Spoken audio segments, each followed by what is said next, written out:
Did Edward Mordrake's devil twin force him to suicide? The truth behind the legend. The story of Edward Mordrake, the man with two faces, comes from a book of medical oddities, which seem to have copied it from a fictional newspaper article. On the 8th of December, 1895, the Boston Sunday Post published an article titled "The Wonders of Modern Science" that presented astonished readers with reports from the so-called Royal Scientific Society documenting the existence of marvels and monsters hitherto believed imaginary.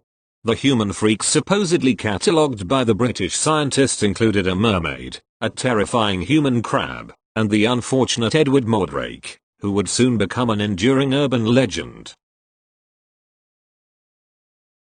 As the Post reported, Edward Mordrake, originally spelled Mordrake, was a young, intelligent, and good-looking English nobleman, as well as a musician of rare ability, but with all of his great blessings came a terrible curse. In addition to his handsome, normal face, Mordrake possessed a terrifying disfigurement, another face on the back of his head. This horrifying second face was that of a beautiful girl, lovely as a dream, hideous as a devil. The strange visage possessed an intelligence of a malignant sort. Whenever Mordrake cried, the second face would smile and sneer. Mordrake was constantly plagued by his devil twin, which kept him up all night whispering such things as they only speak of in hell. The young lord was eventually driven mad and took his own life at the age of 22, leaving behind a note ordering the evil face be destroyed after his death, lest it continues its dreadful whispering in my grave. In 1896, American doctors George M. Gould and Walter L. Pyle included the Mordrake story in their book, Anomalies and Curiosities of Medicine, a collection of peculiar medical cases. Gould and Pyle were legitimate ophthalmologists with successful medical practices, but they seem to have been quite gullible in at least one case, as the story of Edward Mordrake was fake.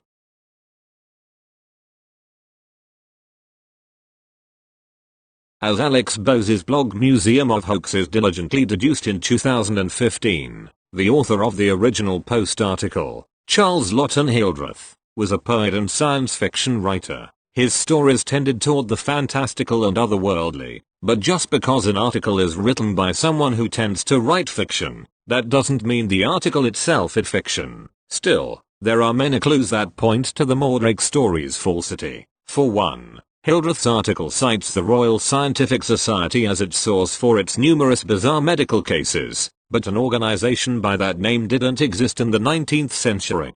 The Royal Society of London was a centuries-old scientific institution, but there was nothing both royal and scientific by name in the Western world. While not actual, the name was indeed plausible, which gave Hildreth's story an extra air of believability. Secondly, Hildreth's article appears to be the first time any of the medical cases he describes have ever appeared in any literature, scientific or otherwise. The Royal Society of London's entire database is searchable online, and Bose wasn't able to find any of Hildreth's anomalies in its archives, from the Norfolk spider, a human head with 6 hairy legs, to the fish woman of Lincoln, a mermaid-type creature.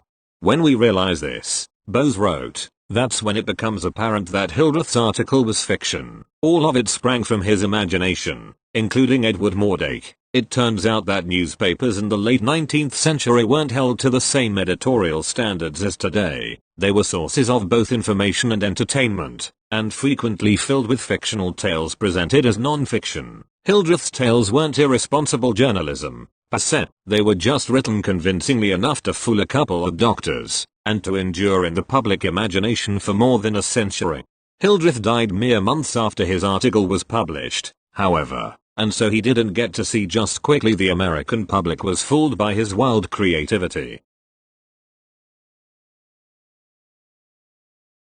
Edward Mordrake's story experienced a recent resurgence in popularity, thanks in part to the TV series American Horror Story. The show rehashes the basics of the urban legend, although the television incarnation of Mordrake is driven to murder rather than suicide by his evil second face. The writers must have taken a great deal of inspiration from the original Boston Post article, since the Lobster Boy also makes an appearance that same season. Lest modern readers think they are so much wiser than their Victorian forebears that they could never be taken in by such an absurd tale, in 2018 a photo supposedly depicting the remains of Mordrake's head went viral. This is not the first time a photo of the cursed nobleman has seized the public's attention. However, like all of the others, it is far from authentic. The gruesome Janus-like skull is, in fact, just a paper mache artist's imagining of what Edward Mordrake might have looked like. The artist has gone on record stating it was created entirely for entertainment purposes. The other famous photo that is often mistakenly labeled as authentic is the work of a different artist, this one done in wax.